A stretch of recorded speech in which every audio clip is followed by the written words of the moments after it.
Welcome to Kalkuli creation logs. ನಾನು ಇವತ್ತು ನಿಮಗೆ ಈ ಕೆಸುವಿನ ಎಲೆಯಿಂದ ಒಂದು ಪಲ್ಯ ಮಾಡೋದನ್ನು ತೋರಿಸ್ಕೊಡ್ತಾ ಇದ್ದೀನಿ. ಇದು ನಾವು ನಮ್ಮ ದಿನನಿತ್ಯದ ಅಡುಗೆಯಲ್ಲಿ ನಾವು ದಿನಾನೂ ಹೆಚ್ಚು ಕಮ್ಮಿ ತಿಂಗಳಿಗೆ ಒಂದು ಸರಿ ಮಾಡ್ಕೊಂಡಂಗೆ ನಾವು ಮಾಡ್ಕೊಂಡು ತಿಂತೀವಿ. ಆಷಾಢದ ಒಂದು ತಿಂಗಳಲ್ಲಿ ಮಾತ್ರ ಇದನ್ನು ಉಪಯೋಗಿಸೋದಿಲ್ಲ. ಹಿಂದೆ ಎಲ್ಲ ನಮ್ಮ ದೊಡ್ಡವರೆಲ್ಲ ಹೇಳ್ತಾಯಿದ್ರು, ಆಷಾಢದಲ್ಲಿ ಈ ಕೆಸುವನ್ನು ತಿನ್ನಬಾರ್ದು, ಮರ ಕೆಸುವನ್ನು ತಿನ್ನಬೇಕು ಅಂತೇಳಿ. ಅದರ ರೀಸನ್ ಏನು ಅನ್ನೋದು ನನಗೂ ಗೊತ್ತಿಲ್ಲ. ಅದು ಒಂದು ತಿಂಗಳು ಬಿಟ್ಟು ಮತ್ತೆ ನಾವು ವರ್ಷ ಪೂರ್ತಿ ಇದನ್ನು ನಾವು ಉಪಯೋಗಿಸ್ತೀವಿ. ಇದು ನೋಡಿ, ತುಂಬ ಎಳೆಯದಾಗಿರುವಂತಹ ಸೊಪ್ಪು.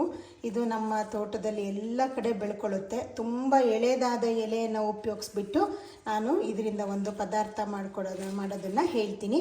ತುಂಬ ರುಚಿಯಾಗಿರುತ್ತೆ. ಹಾಗೆ ತುಂಬ ಹೆಲ್ತ್ ಬೆನಿಫಿಟ್ ಇರುವಂತಹ ಒಂದು ಸೊಪ್ಪು ಕೆಸುವಿನ ಸೊಪ್ಪು.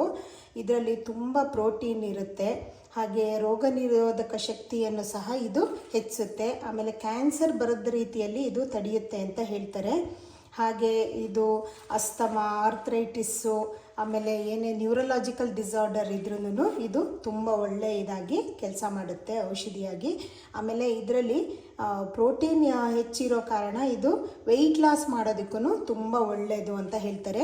ಆಮೇಲೆ ದೇಹದಲ್ಲಿ ಇರುವಂತಹ ಐರನ್ ಡಿಫಿಷಿಯನ್ಸಿ ಏನಿರುತ್ತಲ್ಲ ಅದಕ್ಕೂ ಇದು ತುಂಬ ಹೆಲ್ಪ್ ಆಗುತ್ತೆ. ಹಾಗಾಗಿ ಯಾರು ಎನಿಮಿಕ್ ಇರ್ತಾರೋ ಇವರು ಅದನ್ನು ರೆಗ್ಯುಲರು ತಿಂತ ಬಂದರೆ ಇದು ನಿಮಗೆ ಹಿಮೋಗ್ಲೋಬಿನ್ ಪರ್ಸೆಂಟೇಜ್ ಜಾಸ್ತಿ ಮಾಡೋದಕ್ಕೆ ಸಹಾಯ ಮಾಡುತ್ತೆ. ಹಾಗೆ ಸ್ಕಿನ್ನಲ್ಲಿ ನಿಮಗೆ ಏನಾದ್ರು ರಿಂಕಲ್ಸ್ ಬರೋದು ಅಂಥದ್ದೆಲ್ಲದಕ್ಕೂ ಇದು ತುಂಬ ಒಳ್ಳೆಯದಾಗಿ ಕೆಲಸ ಮಾಡುತ್ತೆ. ಆಮೇಲೆ ಕಣ್ಣಿಗೆ ತುಂಬ ಒಳ್ಳೆಯದು. ಆಮೇಲೆ ಬ್ಲಡ್ ಪ್ರೆಷರನ್ನು ಕಮ್ಮಿ ಮಾಡುತ್ತೆ. ಹಾರ್ಟಿಗೆ ಒಳ್ಳೆಯದು. ಇದನ್ನು ನೀವು ಪತ್ರೊಡೆ ಅಂತ, ಸಾಂಬಾರು ಅಂತ ತುಂಬ ಥರ ಮಾಡ್ತಾರೆ. ಮೂಡಿಗೆರೆ ಆ ಭಾಗದಲ್ಲಿ ಇದನ್ನು ಗಂಟು ಅಂತ ಹೇಳಿಬಿಟ್ಟು ಇದನ್ನು ಗಂಟು ರೀತಿ ಮಾಡಿ ಪಲ್ಯ ಮಾಡ್ತಾರೆ. ನಾವು ಮಾಮೂಲಿ ಇದು ಸೊಪ್ಪಿನ ಪಲ್ಯ ಎಲ್ಲ ಹೇಗೆ ಮಾಡ್ತೀವೋ ಆ ರೀತಿ ಮಾಡ್ತೀವಿ. ನಾನಿವಾಗ ಇದನ್ನು ಹೇಗೆ ಮಾಡೋದು ಅಂತ ತೋರಿಸ್ಕೊಡ್ತೀನಿ. ಹಾಗೆ ಇಂತಹ ಅಪರೂಪದ ಅಡುಗೆಗಳಿಗಾಗಿ ನನ್ನ ಕಲ್ಕುಳಿ ಕ್ರಿಯೇಷನ್ ಲಾಗ್ಸ್ ಸಬ್ಸ್ಕ್ರೈಬ್ ಮಾಡಿ, ಲೈಕ್ ಆ್ಯಂಡ್ ಶೇರ್ ಮಾಡಿ. ನಾನು ದಿನನಿತ್ಯದಲ್ಲಿ ನಾವು ಮಾಡುವಂತಹ ಅಪರೂಪದ ಅಡುಗೆಗಳನ್ನು ಆದಷ್ಟು ನಿಮಗೆಲ್ಲ ತೋರಿಸ್ಕೊಡೋದಕ್ಕೆ ಪ್ರಯತ್ನ ಮಾಡ್ತೀನಿ. ಕಮೆಂಟ್ಸ್ ಮಾಡಿ ನನ್ನ ಅಡುಗೆ ಎಲ್ಲ ನಿಮಗೆ ಹೇಗೆ ಅನಿಸುತ್ತೆ ಅಂತ ಹೇಳಿಬಿಟ್ಟು. ನಿಮ್ಮ ಕಮೆಂಟ್ಸ್ಗಳಿಂದ ಏನಾದ್ರು ಇಂಪ್ರೂವೈಸ್ ಮಾಡ್ಕೊಳ್ಳೋದಕ್ಕೆ ನನಗೆ ಸಹಾಯ ಆಗುತ್ತೆ. ಹಾಗಾಗಿ ದಯವಿಟ್ಟು ಎಲ್ಲರೂ ಸಬ್ಸ್ಕ್ರೈಬ್ ಮಾಡಿ. ಇವಾಗ ಇದನ್ನು ಹೇಗೆ ಇದು ಮಾಡೋದು ಅಂತ ತೋರಿಸ್ತೀನಿ. ಇದು ತುಂಬ ಎಳೆಯದಾಗಿರುವಂತಹ ಒಂದು ಎಲೆಗಳನ್ನು ನಾವು ತೊಗೊಳ್ಬೇಕು. ನೋಡಿ, ತುಂಬ ಎಳ್ತಾಗಿರುತ್ತೆ. ಬಲ್ತಿದ್ದು ತೊಗೊಂಡ್ರೆ ನಿಮ್ಗೆ ಅದು ಚೆನ್ನಾಗಿ ಕರಗಿಬಿಟ್ಟು ಬೇಯೋದಿಲ್ಲ. ಇದನ್ನು ಬರೀ ಎಲೆ ಅಲ್ಲ, ಇಷ್ಟಿಷ್ಟು ದಂಟನ್ನು ಸಹ ಇಟ್ಟು ತೊಗೊಳ್ತೀವಿ. ಆಮೇಲೆ ಇದನ್ನು ನೀವು ವಾಶ್ ಮಾಡಬೇಕಾದ್ರೆ ಎಲ್ಲ ಸ್ವಲ್ಪ ಜಾಗ್ರತೆ ವಹಿಸಬೇಕು. ಈ ಪಾರ್ಟ್ ಏನಿದೆ, ಇದ್ರ ರಸ ಬರುತ್ತಲ್ಲ, ಅದು ಇಂತಹ ಸ್ಕಿನ್ಗಳಿಗೆ ತಾಗಿದ್ರೆ ತುಂಬ ತುರ್ಕೆ ಬರುತ್ತೆ ಅಲ್ಲ. ಈ ಮೇಲ್ಗಡೆ ಸ್ಕಿನ್ ಏನಿರುತ್ತೆ ಅಲ್ಲಿ ತಾಗಿದ್ರೆ ತುಂಬ ತುರ್ಕೆ ಬರುತ್ತಲ್ಲ, ನೀವು ಸ್ವಲ್ಪ ಲಿಂಬೆಹಣ್ಣು ಅದನ್ನೇನಾದ್ರು ಕೈಗೆ ಉಜ್ಕೊಂಡ್ಬಿಟ್ಟು ಇದು ಮಾಡಿದ್ರೆ ನಿಮಗೆ ತುರ್ಕೆ ಕಮ್ಮಿ ಆಗುತ್ತೆ. ಈಗ ಬನ್ನಿ ಇದನ್ನು ಹೇಗೆ ಮಾಡೋದು ಅಂತ ನಾನು ತೋರಿಸ್ಕೊಡ್ತೀನಿ. ಇದಕ್ಕೆ ನಾವು ಪ್ರೆಷರ್ಗೆ ಬೇಯಬೇಕಾಗಿರೋದ್ರಿಂದ ಇದಕ್ಕೆ ಪ್ರೆಷರ್ ಕುಕ್ಕರಲ್ಲಿ ನೀವು ವಿಷಲ್ ಹೊಡಿಸ್ಕೊಳ್ಳೋದು ತುಂಬ ಇದಾಗುತ್ತೆ. ನಾನಿವಾಗ ಸ್ಟವ್ ಆನ್ ಮಾಡಿಬಿಟ್ಟು ಕುಕ್ಕರ್ ಇಟ್ಟಿದ್ದೀನಿ. ಇದಕ್ಕೆ ಸ್ವಲ್ಪ ನೀರು ಹಾಕ್ಕೊಳ್ಳೋಣ. ತುಂಬ ಜಾಸ್ತಿ ಏನು ನೀರು ಬೇಡ. ಒಂದು 10-15 ಎಲೆ ಅಷ್ಟಿದ್ರೆ ನೀವು ನೋಡಿ, ಒಂದು 2 ಕಪ್ ಆಗಷ್ಟು ನೀರು ಹಾಕ್ಕೊಂಡ್ರೆ ಸಾಕಾಗುತ್ತೆ. ತುಂಬ ನೀರು ಆಮೇಲೆ ನಾವು ಎಷ್ಟು ಬೇಕೋ ಅಷ್ಟು ನೋಡಿ ಸೇರಿಸ್ಕೊಳ್ಬೋದು. ಇವಾಗ ಬೇಯಬೇಕಾದ್ರೆ ನೀರು ಸ್ವಲ್ಪ ಕಡಿಮೆನೇ ಇರಲಿ. ಇವಾಗ ಇದು ಬಿಸಿ ಆಗೋದಕ್ಕೆ ಬಿಡೋಣ. ಇವಾಗ ನೋಡಿ, ನೀರು ಬಿಸಿಯಾಗಿದೆ. ನಾನು ಆವಾಗಲೇ ಹೇಳ್ದ ಹಾಗೆ ಇದನ್ನು ನೀವು ಕತ್ತಿಯಲ್ಲಿ ಹೆಚ್ಚಕ್ಕೆ ಹೋದರೆ ನಿಮಗೆ ಕೈಯೆಲ್ಲ ತುರ್ಕೆ ಬರುತ್ತೆ. ಅದಕ್ಕೇ ನಾವೇನು ಮಾಡ್ತೀವಿ ಅಂದರೆ ಈ ಇಡೀ ಎಲೆ ಏನಿದೆಯೋ ಇದನ್ನು ಹೀಗೇನೆ ಈ ರೀತಿ ಹಾಕ್ತೀವಿ. ಆಮೇಲೆ ನಮ್ಮ ದೊಡ್ಡವರು ಏನು ಹೇಳ್ತಾರೆ ಅಂದರೆ, ಇದಕ್ಕೆ ಕತ್ತಿ ಏನಾದರೂ ತಾಕ್ಸಿದ್ರೆ ಅದು ಬೇಗ ಬೇಯೋದಿಲ್ಲ ಅಂತ, ಕರಗಿ ಬೇಯೋದಿಲ್ಲ ಅಂತ ಹೇಳ್ತಾರೆ. ಅದಕ್ಕೆ ನಾವೇನು ಮಾಡ್ತೀವಿ, ತುಂಬ ಎಲೆ ಆಗಿರೋದ್ರಿಂದ ಈ ರೀತಿ ಎಲ್ಲ ಕುಕ್ಕರಿಗೆ ಹಾಕ್ಕೊಳ್ತೀವಿ.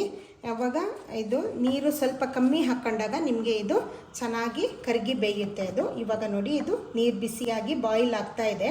ನಾನಿದು ಹಸಿಮೆಣಸು ತೊಗೊಂಡಿದ್ದೀನಿ. ಹಸಿಮೆಣಸು ಇದಕ್ಕೆ ಖಾರಕ್ಕೆ ಎಷ್ಟು ಬೇಕಾಗುತ್ತೋ ಅಷ್ಟು ನೀವು ಹಾಕ್ಕೊಳ್ಬೋದು. ನಾನು ಈ ರೀತಿ ಕಟ್ ಮಾಡಿಬಿಟ್ಟು ಸೇರಿಸ್ಕೊಳ್ತಾ ಇದ್ದೀನಿ.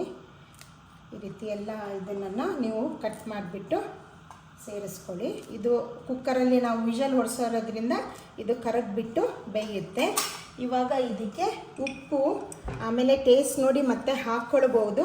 ನಾನು ಇವಾಗ ಸ್ವಲ್ಪ ಎಷ್ಟು ಬೇಕು ಅಂತ ಅನಿಸುತ್ತೋ ಅಷ್ಟು ಹಾಕ್ಕೊಂಡಿರ್ತೀನಿ, 1 ಟೀ ಸ್ಪೂನಷ್ಟು. ನೀವು ಅದು ಟೇಸ್ಟ್ ನೋಡಿಬಿಟ್ಟು ನೀವು ಆಮೇಲೆ ಮತ್ತೆ ಅಡ್ಜಸ್ಟ್ ಮಾಡ್ಕೊಳ್ಬೋದು, ಕಮ್ಮಿ ಆದರೂ ಪರವಾಗಿಲ್ಲ. ಇದಕ್ಕೆ ನಾವು ಏನು ಹುಳಿ ಉಪಯೋಗಿಸ್ತೀವಿ ಅಂದರೆ ಇದಕ್ಕೆ ನಮ್ಮಲ್ಲಿ ವಾಟೆ ಹುಳಿ ಅಂತ ಹೇಳ್ತೀವಿ. ಇದು ನಮ್ಮ ತೋಟಗಳಲ್ಲೆಲ್ಲ ಬೆಳೆಯುತ್ತೆ. ಅದು ಬೇಸಿಗೆಯಲ್ಲಿ ಕಾಯಿ ಆದಾಗ ನಾವು ಅದನ್ನು ತಂದುಬಿಟ್ಟು ಎಲ್ಲ ಈ ರೀತಿ ಸ್ಲೈಸಸ್ ಮಾಡಿಬಿಟ್ಟು ಡ್ರೈ ಮಾಡಿ ಅದಕ್ಕೆ ಉಪ್ಪು ಹಾಕಿ ನಾವು ಸ್ಟೋರ್ ಮಾಡಿ ಇಟ್ಕೊಳ್ತೀವಿ. ನಾವು ಈ ಹುಳಿನ ಈ ಸೊಪ್ಪಿಗೆ ಉಪಯೋಗಿಸ್ತೀವಿ. ಪರವಾಗಿಲ್ಲ, ಇದಿಲ್ಲ ಅಂದ್ರೂ ನೀವು ನಿಂಬೆಹಣ್ಣನ್ನು ಉಪಯೋಗಿಸ್ಬೋದು. ಇವಾಗ ಬೇಯೋ ಸ್ಟೇಜಲ್ಲೇ ನೀವು ಒಂದು ಅರ್ಧ ನಿಂಬೆಹಣ್ಣಷ್ಟು ಇದಕ್ಕೆ ಹಾಕಿಬಿಡಿ. ಈ ಹುಳಿನೇ ಹಾಕಬೇಕು ಅನ್ನೋದೇನಿಲ್ಲ. ನೋಡಿ ಇವಾಗ ಇದು ಚೆನ್ನಾಗಿ ಬಾಯ್ಲ್ ಆಗ್ತಾ ಇದೆಯಲ್ಲ, ಸ್ವಲ್ಪ ಸ್ಟೀಮ್ ತಾಗಿದ ತಕ್ಷಣ ನೋಡಿ ಎಲೆ ಕಲ್ಲರೆಲ್ಲ ಬ್ರೌನ್ ಆಗ್ತಾ ಬರ್ತಾ ಇದೆ. ಇವಾಗ ನೀವು ಸ್ವಲ್ಪ ಇದನ್ನೊಂಚೂರು ಹೀಗೆ ಮಿಕ್ಸ್ ಮಾಡಿಬಿಟ್ಟು ಇದನ್ನೇ ಲಿಡ್ ಕವರ್ ಮಾಡಿಬಿಟ್ಟು ಮೀಡಿಯಮ್ ಟು ಹೈ ಫ್ಲೇಮಲ್ಲೇ ಇಟ್ಬಿಟ್ಟು ಇದನ್ನು ವಿಷಲಿಸಿದಾಗ ಅದು ಚೆನ್ನಾಗಿ ಕರಗಿ ಬೇಯುತ್ತೆ. ಇವಾಗ ಇದು ವಿಷಲ್ ಆಗಲಿ. ಇವಾಗ ನೋಡಿ ಇದು 8 ವಿಷಲ್ ಬರ್ಸಿದ್ದೀನಿ. ಇವಾಗ ತಣ್ಣಗಾಗಿದೆ, ಇದು ಪ್ರೆಷರೆಲ್ಲ ಹೋಗಿಬಿಟ್ಟು. ಇವಾಗ ಓಪನ್ ಮಾಡೋಣ. ಈ ರೀತಿ ಲಿಡ್ ಓಪನ್ ಮಾಡ್ಕೊಳ್ಳಿ. ನೋಡಿ ಇದು ಎಷ್ಟು ಕ್ಲೀನಾಗಿ ಇದು ಕುಕ್ ಆಗಿದೆ ಅಂತ ಹೇಳಿಬಿಟ್ಟು 8 ವಿಷಲ್ ಬರ್ಸ್ಕೊಂಡಿದ್ದೀನಿ ನಾನಿವಾಗ. ಇದನ್ನು ಸ್ವಲ್ಪ ಸ್ಮ್ಯಾಶ್ ಮಾಡೋಣ. ಈಗ ಇದರಲ್ಲಿ ನಿಮ್ಮ ಹತ್ರ ಸ್ಮ್ಯಾಶರ್ ಇದ್ದು ಮಾಡಿದ್ರೂ ಆಗುತ್ತೆ. ನೋಡಿಲಿ, ಜಸ್ಟ್ ಹೀಗೆ ನೀವು ಇದನ್ನು ಮಾಡಿದ್ರೆ ಸಾಕು. ಇದು ನೀರು ನೋಡಿ ಜಾಸ್ತಿ ಏನೂ ಇಲ್ಲ, ಇದು ಚೆನ್ನಾಗಿ ಬೆಂದಿದೆ. ಇವಾಗ ಸ್ವಲ್ಪ ಈ ರೀತಿ ಕೈಯಲ್ಲೇ ಹೀಗೆ ಸ್ಮ್ಯಾಶ್ ಮಾಡ್ಕೊಳ್ಳಿ ಎಲ್ಲದನ್ನು. ನೋಡಿ ನೀವಿದು ಮತ್ತೆ ನೀವು ಒಗ್ಗರಣೆ ಮಾಡಿ ಕುದಿಸೋಷ್ಟೊತ್ತಿಗೆ ಸರಿ ಆಗುತ್ತೆ. ಇದು ಎಲ್ಲ ಕರಗಿ ಬೆಂದಿದೆ ನೋಡಿ, ಆ ದಂಟುಗಳೆಲ್ಲ ಎಷ್ಟು ಇದಾಗಿ ಕರಗಿ ಇದಾಗಿದೆ. ಇವಾಗ ಇದಕ್ಕೆ ಒಗ್ಗರಣೆ ಮಾಡ್ಕೊಳ್ಬೇಕು. ಇವಾಗ ಒಗ್ಗರಣೆ ರೆಡಿ ಮಾಡ್ಕೊಳ್ಳೋಣ. ಇವಾಗ ನೋಡಿ ಇದೆಲ್ಲ ಎಷ್ಟು ಬೇಗ ಸ್ಮ್ಯಾಶ್ ಆಗಿ ಹೋಯ್ತಿದ್ದು. ಹಾಗೆ ಇವಾಗ ಒಂದು ಬಾಣಲೆ ಇಟ್ಕೊಂಡ್ಬಿಟ್ಟು ಸ್ಟವ್ ಆನ್ ಮಾಡ್ಕೊಂಡಿದ್ದೀನಿ. ಸ್ಟವ್ ಆನ್ ಮಾಡಿಕೊಂಡು ಇದಕ್ಕೆ ನಾವು ಕೊಬ್ಬರಿ ಎಣ್ಣೆನೇ ಯೂಸ್ ಮಾಡ್ತೀವಿ. 2 ಟೇಬಲ್ ಸ್ಪೂನಷ್ಟು ಕೊಬ್ಬರಿ ಎಣ್ಣೆ ಹಾಕ್ಕೊಳ್ಳೋಣ. ನೀವು ಸೊಪ್ಪಿನ ಕ್ವಾಂಟಿಟಿ ನೋಡಿಬಿಟ್ಟು ಎಣ್ಣೆ ಹಾಕ್ಕೊಳ್ಳಿ. ನಾನಿಲ್ಲೊಂದು 2 ಟೇಬಲ್ ಸ್ಪೂನಷ್ಟು ತೊಗೊಂಡಿದ್ದೀನಿ. ಇದು ಸ್ವಲ್ಪ ಬಿಸಿ ಆಗಲಿ. ಎಣ್ಣೆ ಬಿಸಿ ಆದಮೇಲೆ ಒಗ್ಗರಣೆ ಸ್ಟಾರ್ಟ್ ಮಾಡೋಣ. ಇವಾಗ ಎಣ್ಣೆ ಬಿಸಿಯಾಗಿದೆ. ಇದಕ್ಕೆ 1 ಟೀ ಸ್ಪೂನಷ್ಟು ಸಾಸಿವೆ ಹಾಕ್ಕೊಳ್ಳೋಣ. ಇದು ಸ್ವಲ್ಪ ಸಿಡಿಯೋದಕ್ಕೆ ಸ್ಟಾರ್ಟ್ ಆಗಲಿ ಸಾಸಿವೆ. ನೋಡಿ ಎಣ್ಣೆ ಚೆನ್ನಾಗಿದ್ದಾದ ತಕ್ಷಣ ಅದು ಚಟಪಟ ಅನ್ನುತ್ತಲ್ಲ. ಇವಾಗ ಸಾಸಿವೆ ಚಟಪಟ ಅಂದಾಗ ಇದಕ್ಕೆ ಒಣಮೆಣಸು ಹಾಕ್ಕೊಳ್ಳೋಣ. ಒಣಮೆಣಸು ಹಾಕ್ಕೊಂಡು ಇದಕ್ಕೆ ನೋಡಿ ಒಂದು 7-8 ಎಸಳು ಬೆಳ್ಳುಳ್ಳಿಯನ್ನು ನಾನು ಈ ಥರ ಕ್ರಷ್ ಮಾಡಿ ಇಟ್ಕೊಂಡಿದ್ದೀನಿ. ಇದಕ್ಕೆ ಮೇಯ್ನು ಇಟ್ಕೊಡೋದೇ ಬೆಳ್ಳುಳ್ಳಿ. ಅದನ್ನು ಕ್ರಷ್ ಮಾಡಿಬಿಟ್ಟು ಹಾಕಿ, ಪೇಸ್ಟು ಹಾಕೋದು ಬೇಡ. ಇದು ಸ್ವಲ್ಪ ದೊಡ್ಡ ಪೀಸಸ್ ಇದ್ರೇ ಚೆನ್ನಾಗಾಗೋದು. ಬೆಳ್ಳುಳ್ಳಿ ಮತ್ತು ಒಣಮೆಣಸನ್ನು ಸ್ಕಿಪ್ ಮಾಡಬೇಡಿ, ಇದಕ್ಕೆ ಫ್ಲೇವರ್ ಬರೋದೇ ಅದರಿಂದ. ಇದು ಚೆನ್ನಾಗಿ ಒಂದು ಸ್ವಲ್ಪ ರೋಸ್ಟ್ ಆಗಲಿ. ಚೆನ್ನಾಗಿ ಇದು ಸ್ವಲ್ಪ ಬೆಳ್ಳುಳ್ಳಿ ಬ್ರೌನ್ ಆಗೋವರೆಗೂ ರೋಸ್ಟ್ ಮಾಡ್ಕೊಳ್ಳಿ. ಇವಾಗ ಬೆಳ್ಳುಳ್ಳಿ ಸ್ವಲ್ಪ ಬ್ರೌನ್ ಆಗಿದೆಯಲ್ಲ, ಇದಕ್ಕೆ ನೀರುಳ್ಳಿಯನ್ನು ಈ ರೀತಿ ಪೀಸ್ ಮಾಡಿಕೊಂಡು ತಗೊಳ್ಳಿ. ಒಂದು ಮೀಡಿಯಮ್ಮು ಸೈಜ್ ತೊಗೊಂಡ್ರೆ ಸಾಕಾಗುತ್ತೆ. ಇಲ್ಲ ನಿಮಗೆ ನೀರುಳ್ಳಿ ಜಾಸ್ತಿ ಬೇಕು ಅನ್ನೋದಿದ್ದರೆ ನೀವು ಜಾಸ್ತಿ ಕ್ವಾಂಟಿಟಿನ ಹಾಕ್ಕೊಳ್ಬೋದು. ಇದು ಈ ರೀತಿ ಸ್ವಲ್ಪ ಬಾಯಿಗೆ ಸಿಗ್ತಾ ಇದ್ದರೆ ಟೇಸ್ಟು ಚೆನ್ನಾಗಿ ಬರುತ್ತೆ. ಇವಾಗ ನೋಡಿ ನೀರುಳ್ಳಿ ಹಾಕಿದಾಗ ನಿಮ್ಗೆ ಅದು ಫ್ಲೇವರಲ್ಲೇ ಗೊತ್ತಾಗುತ್ತೆ ಬೆಳ್ಳುಳ್ಳಿದು ಎಷ್ಟು ಚೆನ್ನಾಗಿ ಇದಾಗಿದೆ ಅಂತ.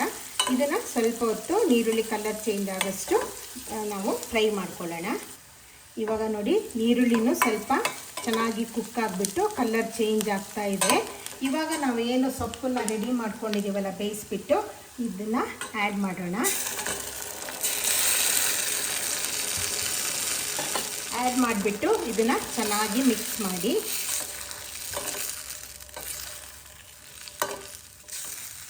ಈ ರೀತಿ ಚೆನ್ನಾಗಿ ಮಿಕ್ಸ್ ಮಾಡಿಕೊಂಡು ಇದು ಸ್ವಲ್ಪ ಕುದೀಲಿ. ಕುದ್ದಾಗ ನಿಮಗೆ ಅದು ಉಪ್ಪು ಹುಳಿ ಏನು ಬೇಕಾಗುತ್ತೆ ಅಂತ ಚೆನ್ನಾಗಿ ಗೊತ್ತಾಗುತ್ತೆ. ಒಂದ್ಸರಿ ಉಪ್ಪು ಬೇಕಿದ್ರೂ ನೀವು ಆ್ಯಡ್ ಮಾಡ್ಕೊಳ್ಬೋದು. ಹುಳಿನೂ ಅಷ್ಟೇ, ಹುಳಿ ಕಮ್ಮಿ ಮಾಡ್ಕೊಂಬಿಡಿ. ಹುಳಿ ಕಮ್ಮಿ ಆದರೆ ಈ ಸೊಪ್ಪು ನಾವು ಊಟಕ್ಕೆ ಕಲಿಸ್ಕೊಂಡು ತಿಂದಾಗ ನಮಗೆ ಗಂಟ್ಲಲ್ಲಿ ತುರಿಕೆ ಬರುತ್ತೆ. ಅದಕ್ಕೆ ಹುಳಿ ಸ್ವಲ್ಪ ಒಂಚೂರು ಜಾಸ್ತಿನೇ ಇರಬೇಕಾಗತ್ತೆ, ಸ್ವಲ್ಪ ಹುಳಿ ಹುಳಿಯಾಗಿ ಇರಬೇಕಾಗತ್ತೆ. ಹಿಂದೆ ಎಲ್ಲ ಇದಕ್ಕೆ ಅಮಟೆಕಾಯಿ ಅಂತ ಸಿಗ್ತಾಯಿತ್ತು, ಅದನ್ನು ಜಜ್ಜಿಬಿಟ್ಟು ಉಪಯೋಗಿಸ್ತಾ ಇದ್ರು. ಇವಾಗ ಅದೆಲ್ಲ ಎಲ್ಲ ಕಡೆ ಸಿಕ್ಕೋದಿಲ್ಲ, ಹಾಗಾಗಿ ನಾವು ಲಿಂಬೆಹಣ್ಣು ಉಪಯೋಗಿಸ್ಕೋಬೋದು ಇದಕ್ಕೆ. ಅದು ಉಪ್ಪು ಮತ್ತು ಖಾರನೂ ಅಷ್ಟೇ, ನೀವು ಬೇಕು ಅಂದ್ರೇ ಇನ್ನೊಂದೆರಡು ಹಸಿಮೆಣಸು ಆ್ಯಡ್ ಮಾಡ್ಕೋಬೋದು. ಹುಳಿನೂ ಅಷ್ಟೇ ಲಿಂಬೆಹಣ್ಣು ಹಾಕ್ಕೊಳ್ಳಿ. ಇದು ಸ್ವಲ್ಪ ಹೊತ್ತು ಬಾಯ್ಲ್ ಆಗಲಿ. ಇವಾಗ ನೋಡಿ ಇದು ಎಷ್ಟು ಬಾಯ್ಲ್ ಆಗಿದೆ. ನಿಮಗೆ ಇನ್ನೂ ಇದು ಕನ್ಸಿಸ್ಟೆನ್ಸಿ ದಪ್ಪ ಬೇಕು ಅಂದರೆ ನೀವು ಇನ್ನೂ ಒಂದು ಸ್ವಲ್ಪ ಹೊತ್ತು ಬಾಯ್ಲ್ ಮಾಡ್ಕೋಬೋದು. ಇಲ್ಲ ಅಂದರೆ ಇಷ್ಟೇ ಆದ್ರೂ ನೀವು ಇವಾಗ ಆಫ್ ಮಾಡ್ಕೊಬೋದು. ಇದು ಸ್ಟವ್ ಆಫ್ ಮಾಡಾದಮೇಲೆ ನಿಮಗೆ ಹುಳಿ ಕಮ್ಮಿ ಅನಿಸಿದ್ರೆ ನಿಂಬೆಹಣ್ಣು ಹಿಂಡ್ಕೊಳ್ಳಿ. ಇವಾಗ ನಾನು ಸ್ಟವ್ ಆಫ್ ಮಾಡಿಬಿಟ್ಟು ಒಂದು ಅರ್ಧ ಟೀ ಸ್ಪೂನಷ್ಟು ಲಿಂಬೆ ರಸನ ಇದಕ್ಕೆ ಹಾಕ್ಕೊಳ್ತಾ ಇದ್ದೀನಿ. ಹಾಕ್ಕೊಂಡ್ಬಿಟ್ಟು ಚೆನ್ನಾಗಿ ಮಿಕ್ಸ್ ಮಾಡಿಬಿಡಿ. ಹಾಗೆ ಇದನ್ನು ನಾನು ಮೊನ್ನೆ ದಿವಸ ನನ್ನ ರೆಸಿಪಿ ಚಾನಲಲ್ಲಿ ಹಾಕಿರುವಂತಹ ಕಡುಬು ಹಾಗೆ ರೊಟ್ಟಿ ಅದ್ರ ಜೊತೆಗೆ ಇದು ಒಳ್ಳೆ ಕಾಂಬಿನೇಷನ್ ಆಗುತ್ತೆ. ನಾನು ಬೇಕಿದ್ರೆ ಡಿಸ್ಕ್ರಿಪ್ಷನ್ನಲ್ಲಿ ಅದರದ್ದು ಲಿಂಕನ್ನು ಶೇರ್ ಮಾಡ್ತೀನಿ, ನೀವು ಬೇಕಿದ್ರೆ ಅಲ್ಲಿ ಹೋಗಿ ರೆಸಿಪಿನ ಚೆಕ್ ಮಾಡ್ಬೋದು. ಇದನ್ನು ಈ ರೀತಿ ಬಿಸಿ ಬಿಸಿಯಾಗಿ ಮಾಡಿಕೊಂಡು ಅನ್ನದ ಜೊತೆಗೆ ಪಾಪಡ್ಡು ಪಿಕ್ಕಲ್ಲು ಏನೇ ಇದ್ರೂ ಇದು ನೀವು ಚೆನ್ನಾಗಿ ರುಚಿಯಾಗುತ್ತೆ. ಹಾಗೇನೇ ಇದರಲ್ಲಿ ಹುಳಿ ಕಮ್ಮಿ ಮಾಡಿಬಿಡಿ, ಹುಳಿ ಕಮ್ಮಿ ಆದರೆ ನಿಮಗೆ ಗಂಟಲು ತುರಿಕೆ ಬರುತ್ತೆ. ಇವಾಗ ನೋಡಿ ಇದು ಫುಲ್ಲು ಇದೆ, ರೆಡಿಯಾಗಿದೆ. ಇದಕ್ಕೆ ಯಾವುದೇ ರೀತಿ ಸಾಂಬಾರು ಏನೂ ಬೇಕಾಗೋದಿಲ್ಲ, ಹಾಗೇನೇ ನೀವು ಅನ್ನದ ಜೊತೆಗೆ ಕಲಿಸ್ಕೊಂಡು ತಿನ್ಬೋದು. ಇದನ್ನು ಯಾರು ಅನಿಮಿಕ್ ಇದ್ದೀರೋ ಅವರು ಆವಾಗವಾಗ ಮಾಡಿಕೊಂಡು ನೀವು ಉಪಯೋಗಿಸಿ. ಇದರಿಂದ ನಿಮಗೆ ತುಂಬ ಹೆಲ್ಪ್ ಆಗುತ್ತೆ, ಬ್ಲಡ್ ಕೌಂಟ್ಸು ಜಾಸ್ತಿ ಆಗುತ್ತೆ. ಹಾಗೆ ವೆಯ್ಟ್ ಲಾಸ್ ಮಾಡೋರು ಅಷ್ಟೇ ಇದನ್ನು ಉಪಯೋಗಿಸಿ. ತುಂಬ ಬೆನಿಫಿಟ್ ಇರುವಂತಹ ಒಂದು ಸೊಪ್ಪು ಇದು, ಎಲ್ಲ ಕಡೆ ಈಸಿಯಾಗಿ ಸಿಕ್ಕುತ್ತೆ. ಹಾಗಂತ ಚರಂಡಿಯಲ್ಲೂ ಸಹ ಬೆಳ್ಕೊಳ್ಳೋಷ್ಟು ಇದು ತುಂಬ ಒಳ್ಳೆಯದು ಸಸ್ಯ. ಆದರೆ ಅದನ್ನೆಲ್ಲ ಉಪಯೋಗ್ಸೋಕ್ಕೆ ಹೋಗಬೇಡಿ, ಹೆಲ್ತ್ ಇದು ಪ್ರಾಬ್ಲಮ್ ಬರುತ್ತೆ. ತೋಟದಲ್ಲಿ ಒಳ್ಳೆ ನೀರು ಇರುವಂತಹ ಕಡೆ ಬೆಳೆದಿರೋ ಅಂಥದ್ದನ್ನು ನೀವು ಉಪಯೋಗಿಸ್ಬೋದು. ಹಾಗೆಯೇ ನನ್ನ ಚಾನಲನ್ನು ಎಲ್ಲರೂ ಸಬ್ಸ್ಕ್ರೈಬ್ ಮಾಡಿ, ಲೈಕ್ ಆ್ಯಂಡ್ ಶೇರ್ ಮಾಡಿ. ಇಂತಹ ಅಪರೂಪದ ನಾನು ರೆಸಿಪಿಗಳನ್ನು ಹಾಕೋದಕ್ಕೆ ಟ್ರೈ ಮಾಡ್ತೀನಿ. Thank you.